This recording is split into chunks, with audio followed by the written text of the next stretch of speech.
Berdasarkan pengalaman yang ada, kadang-kadang banyak di lapangan itu ketika terjadi pemeriksaan setempat, penggugat atau kuasa hukumnya tidak menguasai objek sengketa tersebut. Tidak menguasai di dalam hal ini dapat dikatakan seperti misalnya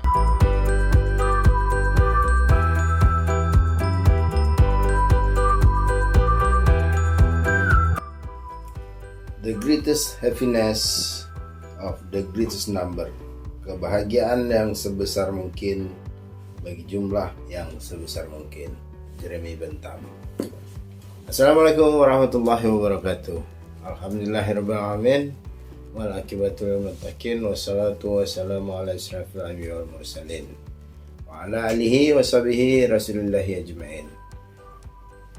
Puji syukur kita kehadiran Allah Subhanahu wa taala atas segala nikmat dan karunia yang sudah diberikan kepada kita selama ini, termasuk salah satunya adalah karunia atau nikmat ilmu pengetahuan.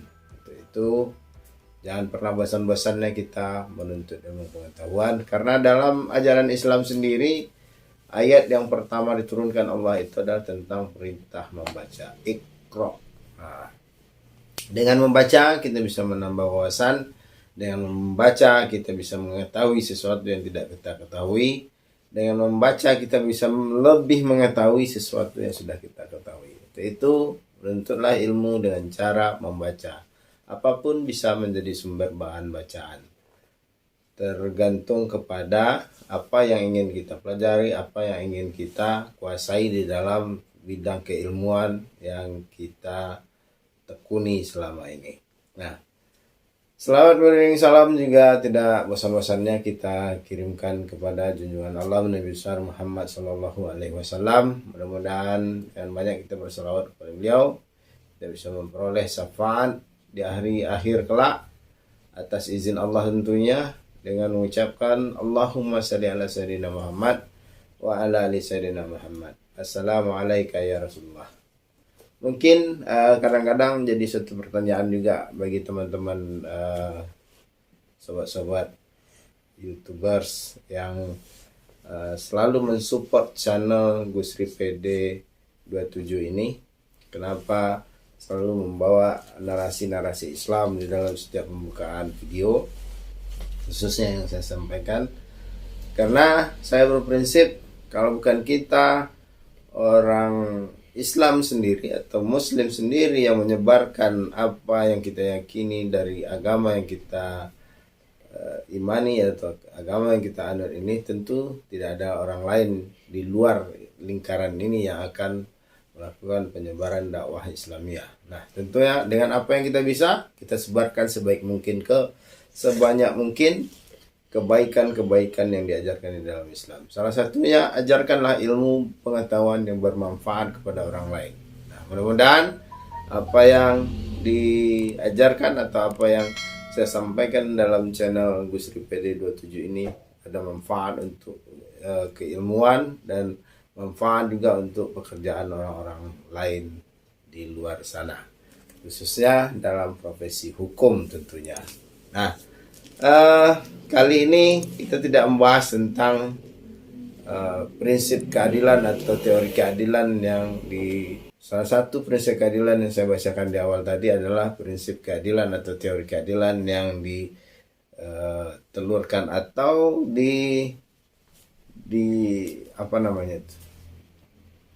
digagas. Nah, prinsip keadilan yang digagas oleh Jeremy Bentham, yaitu the greatest happiness of the greatest number. Nah, ini adalah salah satu teori keadilan yang digagas oleh Jeremy Bentham. Tetapi kali ini kita tidak membahas tentang teori keadilan, tetapi kita membahas tentang aspek-aspek hukum dalam praktek hukum yang ada selama ini, dan juga tentunya akan berlanjut sampai dunia ini berakhir. Nah, tentu ada macam-macam tahapan-tahapan yang mesti kita pelajari. Nah, kali ini yang menjadi pokok pembahasan di dalam video YouTube kali ini adalah tentang sidang lapangan atau banyak istilah yang digunakan oleh para ahli hukum ya. Ada yang menyebutnya dengan istilah sidang lapangan, ada yang menyebutnya dengan pemeriksaan setempat, ada yang menyebutnya dengan place of name, atau ada dengan berbagai macam istilah-istilah lain yang digunakan untuk itu. Tapi tujuannya adalah tetap sama, yaitu adalah ingin melihat yang menjadi objek di dalam perkara yang sedang diperiksa dan diadili tersebut. Apakah seluruh perkara yang naik ke pengadilan itu memerlukan pemeriksaan setempat atau place of name? Tidak ya, itu jelasnya tidak ya, saya katakan. Karena ada contoh-contoh perkara yang tidak memerlukan place of name, seperti tindak pidana. Tindak pidana ini tidak memerlukan place of name. Dan juga tindak pidana ringan atau tipiring ini tidak memerlukan place of name. Place of name ini atau pemeriksaan setempat ini lebih berkait. Tidak semua perkara yang disidangkan di pengadilan itu memerlukan yang namanya pemeriksaan setempat atau place of name atau sidang lapangan.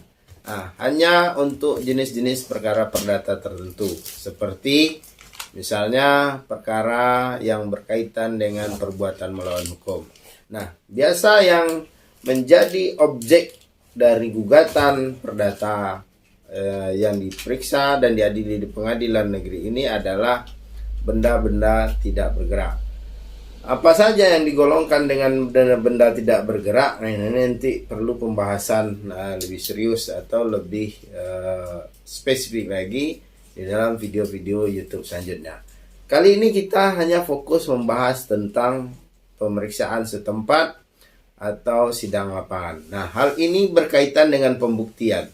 Ketika sobat-sobat sekalian mengajukan suatu gugatan perdata ke pengadilan yang berkaitan dengan perbuatan melawan hukum yang pada dasarnya objeknya adalah misalnya sebidang tanah atau benda tidak bergerak lainnya, maka hakim di dalam tahapan pembuktian ini memerlukan yang namanya proses sidang lapangan atau pemeriksaan setempat atau PS istilahnya, atau place of name istilahnya juga bisa digunakan. Nah, tujuannya adalah untuk memberikan suatu pengetahuan hakim tentang objek yang disengketakan ini.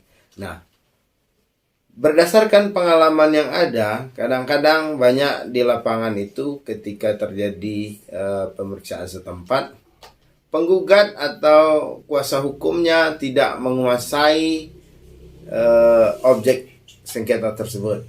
Tidak menguasai di dalam hal ini dapat dikatakan seperti misalnya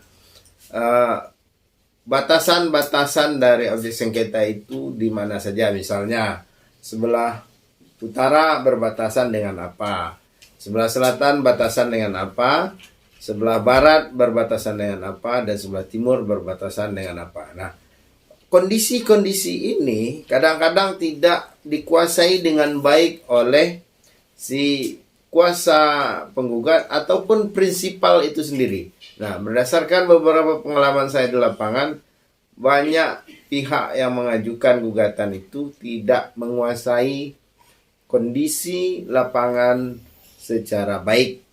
Nah, apa akibatnya? Akibatnya hal ini akan berimplikasi kepada gugatan itu sendiri. Karena pembuktian adalah tujuannya untuk menegaskan hak keperdataan orang yang mendalilkan sesuatu gugatan di pengadilan. Oleh karena itu, saran saya bagi para kuasa hukum, kita tidak menyatakan baru atau lama, tetapi mungkin kadang-kadang ada juga profesional-profesional tertentu tidak menguasai dalam hal bidang-bidang praktek lapangan. Misalnya kuasa hukum yang selama ini bergerak dalam bidang ketenagakerjaan belum tentu juga menguasai sesuatu yang berkaitan dengan gugatan perdata di pengadilan, dan juga tentang kuasa hukum yang spesialnya bermain di pasar modal atau lain sebagaimana adanya sekarang ini. Banyak terdapat pengkhususan profesi hukum di lapangan ini tentu tidak atau mungkin tidak mengetahui secara khusus tentang gugatan keperdataan dalam hal yang objeknya adalah benda tidak bergerak di pengadilan negeri. Nah, untuk itu supaya sobat-sobat sekalian menguasai dalam suatu gugatan perdata, kuasai terlebih dulu objeknya, pelajari terlebih dahulu batasan-batasan objek yang menjadi gugatan tersebut, sehingga gugatan di persidangan itu tidak menjadi sumir atau tidak menjadi kabur ataupun tidak akan berimplikasi kepada putusan yang bersifat NO atau biasa disebut dengan need on conflict verklar. Demikian apa yang saya sampaikan dalam putusan apa yang saya sampaikan dalam tahapan persidangan pemeriksaan setempat ini, dan mudah-mudahan ada manfaatnya. Pada akhir video sobat-sobat akan saya berikan contoh bentuk dalam pelaksanaan sidang lapangan itu sendiri. Karena beberapa waktu yang lalu saya melakukan persidangan lapangan atau pemeriksaan setempat dalam perkara perdata di Pengadilan Negeri Pekanbaru. Mudah-mudahan apa yang saya sampaikan secara singkat ini ada manfaatnya untuk sobat-sobat sekalian, dan jika sobat-sobat sekalian merasa ini ada manfaatnya, silahkan di-share atau dibagikan dalam akun-akun media sosial sobat-sobat sekalian. Billahi taufiq wal hidayah. Assalamualaikum warahmatullahi wabarakatuh.